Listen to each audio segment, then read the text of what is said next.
Hello and welcome again to Spot of Positivity. And it's Talk to Me Tuesday again. And I have my daughter Bronwen Barton here. Thank you for joining me today. Thank you for having me. Let's see your tea again. I have Moroccan mint today. And I have Earl Grey tea. We were just saying a minute ago how we look very alike today. Yes, because our hair. Yeah. And actually, Bronwen and I have very little trouble thinking of what to talk about when we're just talking to each other. But when this interview came up, and I had so much to talk about last time I was with her, and I thought we needed a really good kind of carry-on show from that. As we were talking about today, we're not sure where this is going to go, but we're going to see how it goes because we always have lots to talk about, really. But it's really nice of Bronwen to join me. There's several things that I was thinking about that Bronwen might talk about a little bit that would be inspiring to some of my listeners, my viewers. And my name is Rosalie, by the way, and I'm broadcasting this from Cyprus. And Bronwen is in Canada, and that's one of the things that I thought would be interesting to talk about. Bronwen is a daughter of a Scottish dad and a Canadian mom, and you have actually spent very little time in Canada, but she's just moved there recently. And I was wondering if you could comment a little bit on what it's like at this point to move to a new country. Is it what you thought it would be, or what have you found to be similar? What have you found to be different? Okay, well, obviously moving to another country during this time was like definitely far different than I was expecting because I didn't think there was going to be a world pandemic, epidemic, whatever you call it. Which one is it? Pandemic, epidemic. Pandemic. True. Either. Yeah, so I obviously wasn't predicting this. So my intentions were to come here and, to get a job straight away and to be able to settle down. I've been living with family for the past couple months.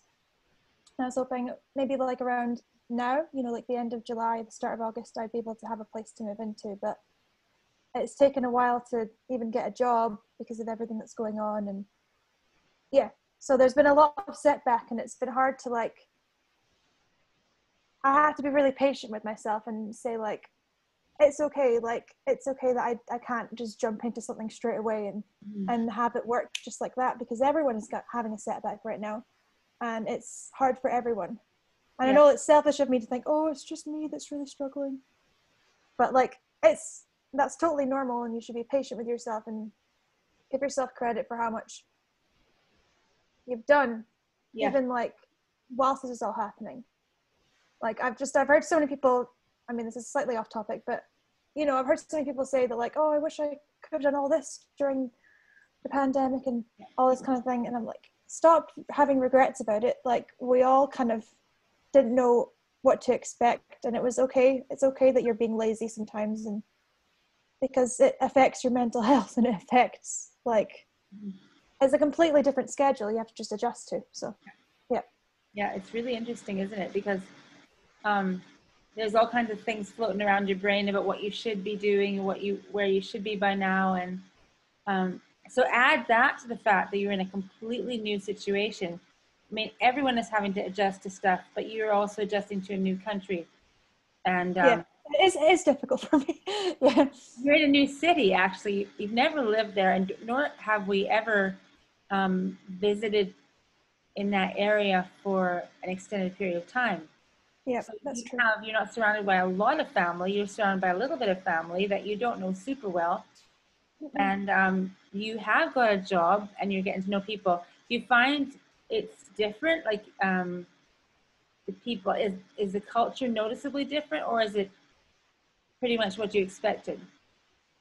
I think that I knew that Canadians were really kind and loving, but I feel it a lot more now being surrounded by them in a workplace situation. Is that I think that For one, like sense of humor is a big thing in Scotland, and like sarcastic humor and like dark humor and like just making jokes out of everything. Mm-hmm. I love that.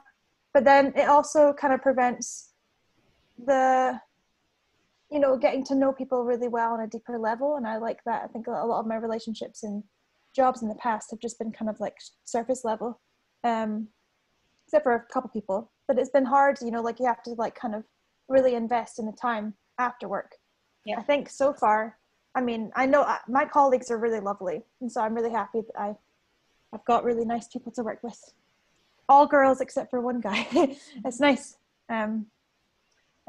Yeah, so far the culturally people are a lot more friendly and more open to get to know you, and like are okay with asking and answering questions that like really get to know people, rather than being like giving one word short answers. And that's kind of how I felt in the 3 jobs I had back in Scotland. Yeah. And do you find, like, this is just something that came to mind as you're speaking just now, do you think that because you've had to be easier on yourself and not too demanding at this time, knowing that you aren't where you maybe would have liked to be by July, do you think that carries on to your relationships with other people and helps you to be more gracious towards where they're at in general? Does it make you more of a forgiving kind of patient person? I mean, it just seems to me like that's what would happen.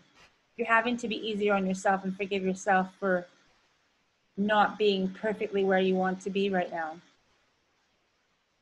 I think that like I have often, if I'm honest, like I often do think of other people for me a lot of the time. And so like I I've mainly struggled with empathizing with myself rather than other people.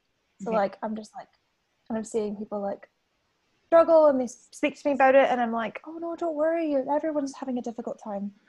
And then I hear myself speak to my close friends about like, oh, everything is really difficult right now and I'm having a really difficult time. And they remind me like, we're all going through it and you're not alone, and like it's okay. And like of course it feels good though to like, but me personally, pity yourself kind of a lot. But like everyone's going through it, and that's a really important thing to like remind yourself, because you're not alone in it, and we'll get through it together. Yeah. It's all so new and unusual. It's Yeah. like nothing anyone could expect. I think sometimes actually, if you can imagine what you'd say to another person if they were in your place, actually helps you to Oh, have more completely. grace for yourself, because you think, this is somebody else telling me this stuff. I would be very helpful to that Yeah. person who is me. Yeah. If it was someone you loved and cared about, like imagine hearing them say that about themselves and thinking, like, what would you respond? You'd be like, oh no, like, and you'd really be encouraging, because like it's your close friend, it's someone you really love and care about. If you treat yourself that way, it's like a completely different perspective, because you're like, okay, I really should treat myself with the same respect and same love that I show to other people and people that I really love and care about. Oh, And you shouldn't feel selfish about it. You shouldn't feel selfish about having self-care and all these kind of things. And I think that is really, really important. And it's something that very valuable. You shouldn't feel selfish for taking time for yourself that's really good. and really caring about yourself. And you're not cocky for bigging yourself up either. You know, I mean, to an extent, don't get too cocky, but then, you know, like it's okay to say, yeah, I look really good today, or like that kind of thing, and not to feel bad about it. Yeah. Yeah. There's all these things are so unknown. It's nice to have a few little creature comforts and to yeah, give yourself a break, because everybody's situation is unique, and it's hard not to compare. I mean, as I'm talking to you, I feel like this is a lot of stuff for me as well. Hard not to compare yourself with other people, where they're at, and everybody's situation is different. And as you say, if you were speaking to them, you would offer gracious advice and Yes. kind kind of comforting words to them, so we can do the same for ourselves and know that we don't need to demand like so much of ourselves. um, as I always do with you, I would like to bring this around a bit to creativity and what role that plays in you almost like, how does it have a steadying influence on you? I mean, this is one thing that you've taken with you, small travel things that you can use to do little drawings, do that kind of thing. Is that helping you, or how is that helping you in this kind of adjustment period to a new country and all that? To stay creative, how is that helping me? Sorry? Are you saying that, like, does creativity help me? Yes. Or like And how? Yes, 100%. I think that, like, I mean, it always has been a great way of just really relaxing and really, really pausing and taking your time. It's like a really good self-care. If I put on some nice music and I draw or I create something, no matter what it is, even if I'm, like, often I'm just copying something from a picture on the internet or, like, you know, anything like that. It really takes the time to just, like, kind of just pause and do that. And it allows me to really think clearly. And yeah, just, it's like a good kind of meditation almost for me. Yeah. Your thoughts seem to kind of center in and don't just flutter all over the place. When you start to draw, it's a kind of like it's centering in kind of time. That makes sense. Meditation, centering in, yeah. Do you have anything interesting you can show us? This is my most recent. I can't remember which ones I showed last time. I drew a couple Anne of Green Gables, and I drew my friend Julia.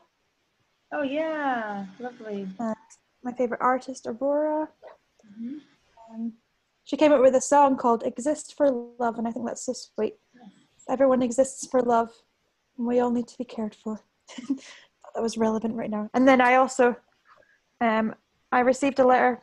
Same girl, Julia.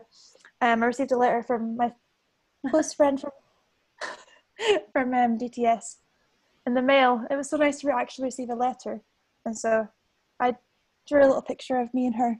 It's a silly little picture of us going like this. You know, we look kind of alike there. You really do, yes. And it's a hilarious picture. Yeah, good fun. Yeah. But this I encourage you to get a kind of a really small little notebook to throw in your bag, because there's the same one. I got you that one. That's fine. Yeah, I got this one from Paper Chase for $5. But it's just great to have a little notebook in your bag, and you can just bring it out when you're at the park, going for coffee, when you're commuting, anywhere you go. It's just really great to just even note stuff down and draw something really quickly. Any little ideas you have. It's great practice to draw random people on the train. I've not done that since being here, but I did it back in Scotland a lot. I think you mentioned that last time we talked. Pluck up the courage to do it maybe here more. But yeah. Sounds like a lot of fun. Yeah. Well, that's really helpful, actually. I feel very inspired from talking to you today, because I think this whole thing about not being too hard on yourself, but also taking time for creativity is good for helping you adjust to a new place, but also adjust to this new place that we're all in. And we don't know what the next day is going to be like, or the next month, or how things are going to be changing. We can kind of make tentative plans, but we don't really know exactly how they're going to go. And so these little things can really, really be helpful. And I love the little thing you mentioned about that you got an actual mail, like an actual letter in the post from somebody. And what a fun little thing to try to do right now is to write letters to each other. I definitely agree. It's almost like a time capsule. Like, you know, you just like, you call people, and it's so easy to call people and see them face to face and or whatever. Right now, that's all you can do right now. A lot of people, at least. Yeah. Things are opening up more, obviously, but I personally have lots of international friends. So, like, FaceTime is a big thing for me. Yeah. My husband is across in America. So, yeah, all this kind of thing. So I think it's quite a sweet thing to send a letter in the mail and have that memory of, of what's going on right now. Yeah. Good idea. All right. Instead of quickly typing something to someone. I think we have to kind of wrap it up now, but please stay positive. Don't be hard on yourself. Be kind to other people as well, and stay creative. So those are little takeaways we can have from today's session with you. And self-care is important. you're looking very nice. Like you are taking care of yourself, and you're staying on top of things, which is really lovely. But sometimes things are hard, but you know, in between we keep on going, and we keep on working on those little things to help us. Yeah, there's a lot of things to focus on right now, but I just have to kind of breathe and take it each day as it comes. That's right. Great. Great. Thank you for coming again. And have a lovely, I wish you all the best in adjusting to your lovely new country that I love as well. And join me again, everyone, on Spot of Positivity. And drink your Earl Grey tea or your whatever. What do you have? Vanilla? Moroccan mint. Moroccan mint. Yes. Lots of tea. Drink lots of tea. Stay healthy. Have fun. Be kind. See you soon.